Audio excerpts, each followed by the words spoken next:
Good morning children. मैं वंदना Jha, class 7 की हिंदी शिक्षिका। आज तुम लोगों को भारत की आरती अध्याय 1 कविता के ऊपर सारांश के चर्चा करूंगी। साथ ही बताऊंगी कि कवि इस कविता के माध्यम से हमें क्या संकेत दे रहे हैं, किन विशेषताओं की ओर हमारा ध्यान केंद्रित करने जा रहे हैं। उससे भी पहले हमें जानना होगा कि भारत की आरती कविता किसके द्वारा लिखी गई कविता है। भारत की आरती कविता शमशेर बहादुर सिंह द्वारा लिखी गई बहुत ही चर्चित कविता है।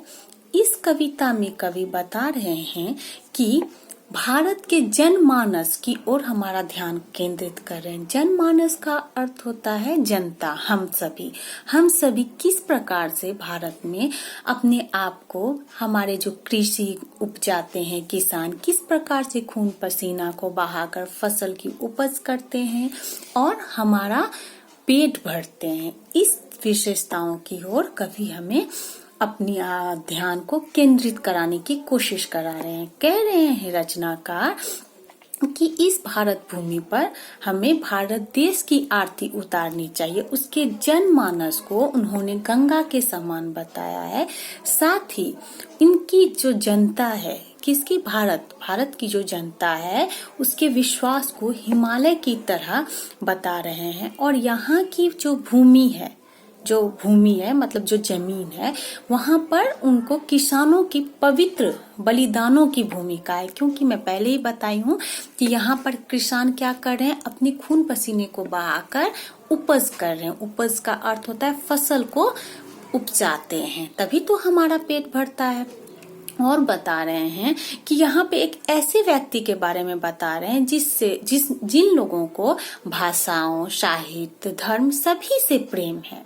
और वे बता रहे हैं कि उन सभी को वो एकजुट में, मतलब एक साथ बांधने की कोशिश करते। ना ही यहाँ पे ऊंच नीच का भेदभाव है, ना ही जाति पाति का भेदभाव, किसी प्रकार के भेदभाव को वो नहीं मानते हैं। ठीक है, वो बोलते हैं कि भारत की जो जनता है उनका विश्वास बहुत ही अटल है। वे किसी भी मार्ग पर, चाहे उनके सामने जितनी भी कठिनाई आ जाए, कोई भी समस्या आ जाए, वो पीछे नहीं हटते हैं, बल्कि हिम्मत के साथ उनका डट कर सामना करते हैं और वह आगे बढ़ते रहते हैं, पीछे मुड़कर नहीं देखते हैं।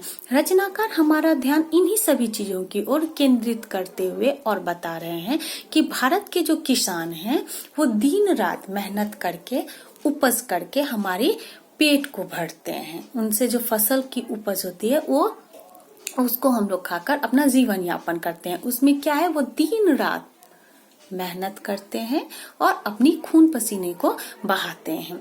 और साथ ही बोलते हैं कि पूरे भारतवासियों को वो क्या कर रहे हैं, भूखा नहीं छोड़ते हैं। इन्हीं विशेषताओं की ओर रचनाकार हमारा ध्यान केंद्रित कर रहे हैं। बच्चों, मुझे आशा है कि आप सभी को ये कविता पसंद आई होगी और इसकी सारांश आप लोगों को समझ में आई होगी। आज के लिए इतना ही, फिर हम लोग अगले क्लास में मिलेंगे। धन्यवाद।